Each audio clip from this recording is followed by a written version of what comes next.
본인은 경고를 하려고 했다고 하는데 이거는 뭐 도저히 이해가 잘 안 되고요. 이게 바로 불법입니다. 그 실행에 옮겨야 되는 실행 부대들은 내가 여기 왜 와 있지? 기본적인 계획 구상과 실시 부대 간에 전혀 커뮤니케이션이 없었던 것으로 저는 봅니다. 국회의원들 특히 거기서부터 좀 잘해줬으면 좋겠습니다.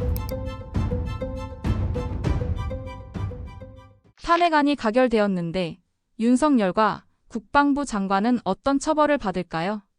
그거는 법정에서 따질 문제고요. 저는 정치인이 아닙니다. 한 시민으로서 말씀을 드리자면 하여간 분명한 책임은 져야 될 겁니다. 그래서 속속들이 여러 가지 정황들이 나오고 있습니다. 다만 우리 국민들 중에서도 상당수가 비록 소수이지만 계엄과 같은 극단적인 일에 대해서 찬성을 하고 있습니다. 그 찬성하는 이유들은 윤석열 대통령이 그 계엄령을 발표할 때 특히 야당의 의회 독재를 얘기를 하고 있습니다. 그렇지만 야당에게 그러한 권한이 생긴 것도 윤 정부가 제대로 국민들의 마음을 얻지 못했기 때문에 나온 결과이죠. 그러니까 우리 또 저 같은 사람도 상당히 혼란스럽습니다. 제가 국민의 한 사람으로서 정말 걱정이 됩니다. 윤석열 대통령이 앞으로 어떤 책임을 지게 될지는 저는 뭐 잘 모르겠습니다. 상식선에서 봤을 때는 큰 책임을 질 수밖에 없다 이렇게 보는데 제가 시민의 입장에서는 윤 대통령이 책임을 지는 게 중요한 게 아니라 나라가 잘 되는 게 중요한 거기 때문에 제발 좀 그런 식으로 정치인들께서 좀 잘해 주셨으면 좋겠습니다. 국방부 장관은 왜 꼭 군인이 해야 할까요? 그러니까 계획을 그렇게 철저히 했다 그러면 이렇게 됐을 수는 없습니다. 그래서 그렇게는 보지 않는데 우리나라에서 지금 이제 그 국민들께서 이해하셔야 될 것 중에 하나가 국방부 장관이 이것을 주도했고 국방부 장관의 권한이 굉장히 크다는 것을 이번에 느끼셨을 거예요. 그리고 그런 국방부 장관이 군 출신이 하는 게 맞느냐 하는 그런 질문들을 많이 하고 계십니다. 그러면 왜 우리나라에서는 군 출신이 국방부 장관을 하는 게 맞느냐? 그 이유는 국방부 장관이 군을 지휘하기 때문에 그렇습니다. 군 복무를 어느 정도 해보지 않은 사람 같으면 군을 지휘할 수가 없습니다. 그러니까 미국처럼 국방부 장관은 철저하게 대통령만 보좌하는 걸로 바꾼 다음에 민간인이 국방부 장관이 되면 모를까? 그렇지 않고 현재처럼 국방부 장관이 군을 지휘하고 하는 그런 위치에 있다 그러면 군 출신, 그것도 경험이 많이 있는 30년 이상 한 사람이 국방부 장관을 해야지 민간인이 하는 것은 특히 우리처럼 북한을 보고 있는 사람 입장에서는 위험할 수가 있습니다. 윤석열의 진짜 계획은 뭐고 실패한 결정적 이유는 뭘까요? 계엄령을 발표해서 본인은 경고를 하려고 했다고 하는데 이거는 뭐 도저히 이해가 잘 안 되고요. 만약에 전통적인 계엄이었다 그러면 일단은 포고령에 나와 있는 대로 그 우리의 정치 활동이라든지 특히 야당의 정치 활동을 제한하려고 했던 것 같습니다. 근데 이게 바로 불법입니다. 그래서 계엄을 발령하더라도 대통령은 즉시 국회에다가 통보를 해야 됩니다. 그래서 국회가 만약에 동의하지 않으면 이게 부결이 되도록 우리의 시스템이 그렇게 돼 있는데 지금 얘기하는 것은 그 포고령에 근거해서 봤을 때 그 자체를 그러니까 국회 통보를 국회 집합을 못하게 하려고 했던 거기 때문에 여기에 아주 큰 그 오류가 있고요.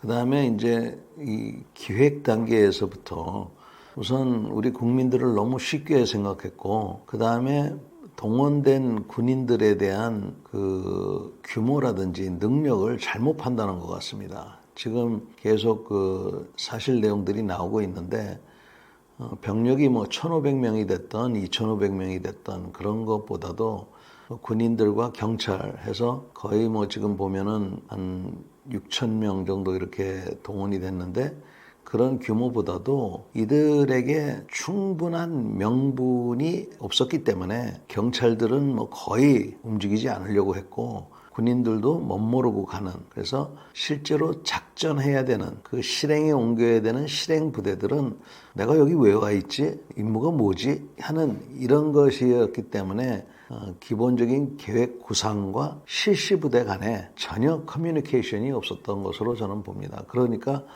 의도된 대로 작전이 이루어지지가 않은 것이죠. 계엄령 당시 국민들과 정치인들의 대응 어떻게 보셨나요? 저는 또다시 말씀드리지만 정치인이 아니기 때문에 그냥 국민의 한 사람으로서 제가 보는 정치인들의 대응은 그래도 여당 대표가 본인은 이거 반대한다고 일찍 얘기를 했고 또 야당 대표가 신속하게 국회의원들을 소집을 해서 헌법에 나오는 그러한 권리를 행사를 했고 그 외에도 여러 사람들이 계엄이 빨리 종결될 수 있도록 노력하신 걸로 보고 있습니다. 이러한 여건을 마련해 준 것은 역시 국민들 또 시민들의 반응이었죠. 저만 하더라도 이게 처음에 발령됐을 때 옷 입고 여의도에 갈까 이런 생각을 했습니다. 그런데 여당 대표의 발표를 보고 이게 안 나가도 되겠구나 했는데 제 주변에는 간 사람들이 많아서 그 사람들하고 통화해 보니까 차가 많아서 올 수도 없습니다. 사람이 많아서 오실 필요 없습니다. 이런 얘기를 하던데 시민들께서 이제 적극적으로 참여를 하셨고요. 근데 그 순간에 군인과 경찰들이 거기 있었는데 이들이 또 상식적인 선에서 판단을 잘해줘서 이래서 그래도 대통령도 잘못했고 정치인들도 잘못했지만 일반 국민들은 상식선에서 잘해서 이거 정말 사람이 안 죽고 안 다친 게 천만다행이라고 생각합니다.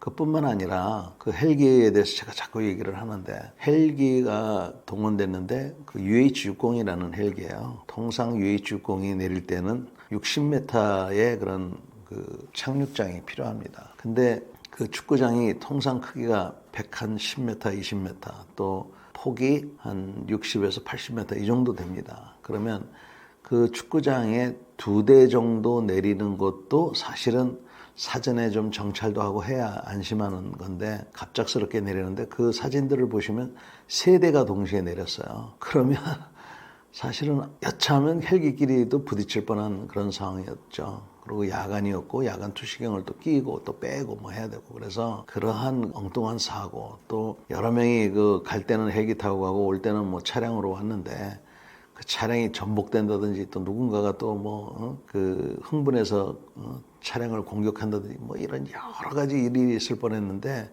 그런 것들이 일어나지 않은 게 천만다행이라고 생각합니다. 현재 우리나라의 민주주의와 국민의식에 대해서 어떻게 생각하시나요?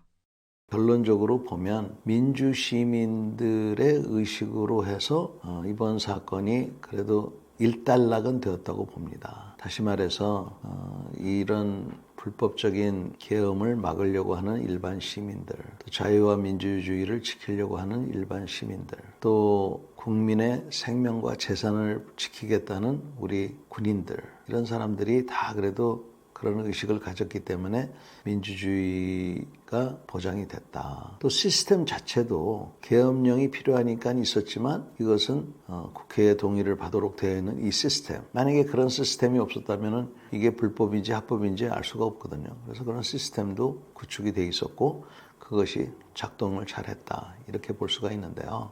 우리 일반 시민들이 좀 잘 살 수 있도록 좀 해주셨으면 좋겠습니다. 국회의원들 특히 거기서부터 좀 잘해줬으면 좋겠어요. 지금은 빨리 이 일을 마무리 지어줬으면 좋겠습니다. 이것은 오로지 여의도에서 해결할 수 있는 일이니까 여의도에 계신 분들이 잘해주셨으면 좋겠습니다.